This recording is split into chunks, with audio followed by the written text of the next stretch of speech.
Little Red Riding Hood. This is a story of a little girl, her grandma, and a big bad wolf. The little girl lived in a little white house. The house was in a village, and the village was near a forest. She was a good little girl. Her mother and father loved her very much. Her grandma loved her very much too.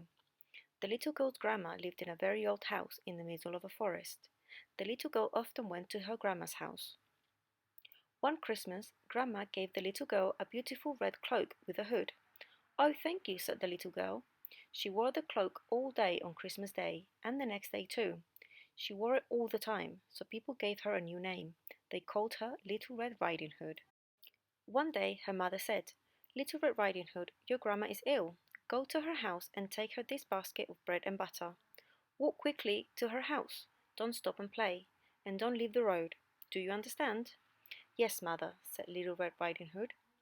Little Red Riding Hood took the basket and ran into the forest. She walked very quickly. She did not stop and play. But soon after she saw a wolf. "Hello," said the wolf. "How are you today?"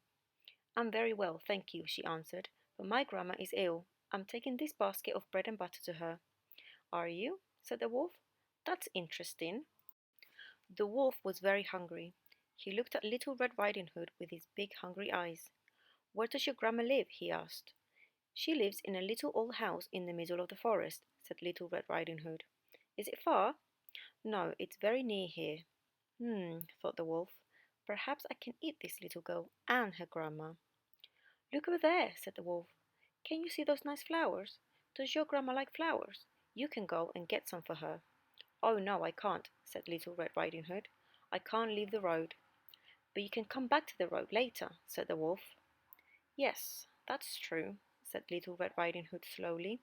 "I can." "Oh, all right." So she walked through the trees to the flowers. Now the bad wolf ran quickly to Grandma's house. He went to the door and knocked. "Who is it?" called Little Red Riding Hood's grandma. "It's me, Grandma," the wolf answered. "It's Little Red Riding Hood." "Open the door and come in, dear." "Where are you, Grandma?" called the wolf. "I'm upstairs in bed, dear. I am ill today and I can't get up." "I've got some nice bread and butter for you," called the wolf. He went up the stairs and ran into Grandma's bedroom. Then he jumped onto the bed and opened his big mouth and ate her. The wolf put on one of Grandma's night dresses and got into her bed and waited. He waited for Little Red Riding Hood. Little Red Riding Hood got loads of beautiful flowers in the forest. Then suddenly she remembered her grandma. "Oh dear," she said, "I'm going to be late." She ran back to the road and soon she came to her grandma's house. She stopped when she saw the open door. "That's strange," thought Little Red Riding Hood. "Why is Grandma's door open?" And she went in. The wolf heard Little Red Riding Hood. "Who is it?" he called. "It's me, Grandma. It's Little Red Riding Hood." "I'm upstairs in bed, dear," called the wolf. "I am ill today and I can't get up." So Little Red Riding Hood went up the stairs. "Grandma's voice is very strange today," she thought. "It's because she's ill." Little Red Riding Hood went into the bedroom. "Hello, Grandma," she said. "I am sorry you're ill today. Look, I've got some nice bread and butter for you and some beautiful flowers." "Thank you, dear," said the wolf. "Put them on the table and come here." So Little Red Riding Hood put down her basket and went to the bed. "Oh, Grandma," she said, "you look very strange today."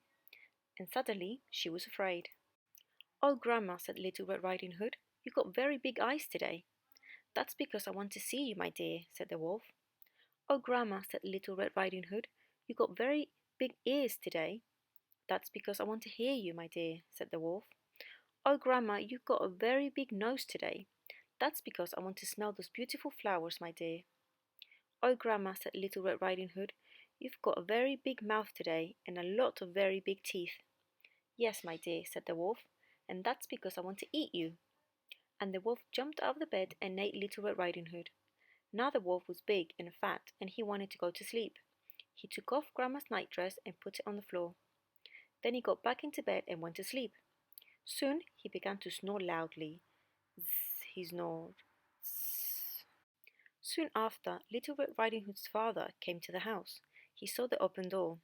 "That's strange," he thought. "Why is the door open? And what's that noise?" Zzz, snored the wolf. Zzz. "Grandma's voice is very strange today," thought Little Red Riding Hood's father. He went upstairs to Grandma's bedroom. He looked at the bed and saw the wolf. "It's you," he said. He knew about the wolf.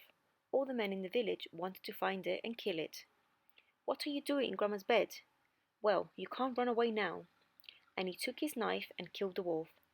Then he thought, "Perhaps Grandma is alive." So Little Red Riding Hood's father took his knife and cut open the wolf, and Little Red Riding Hood jumped out. "Oh, father, quick, help Grandma. She's in there, in the dark." Then Grandma jumped out. "Oh, oh, where's that bad wolf?" she said. "Everything's all right now," said Little Red Riding Hood's father. "The wolf is dead." So Grandma had a cup of tea and some nice bread and butter. Then Little Red Riding Hood and her father went home to their little white house. Little Red Riding Hood ran to her mother and told her everything. "But it's all right now," she said.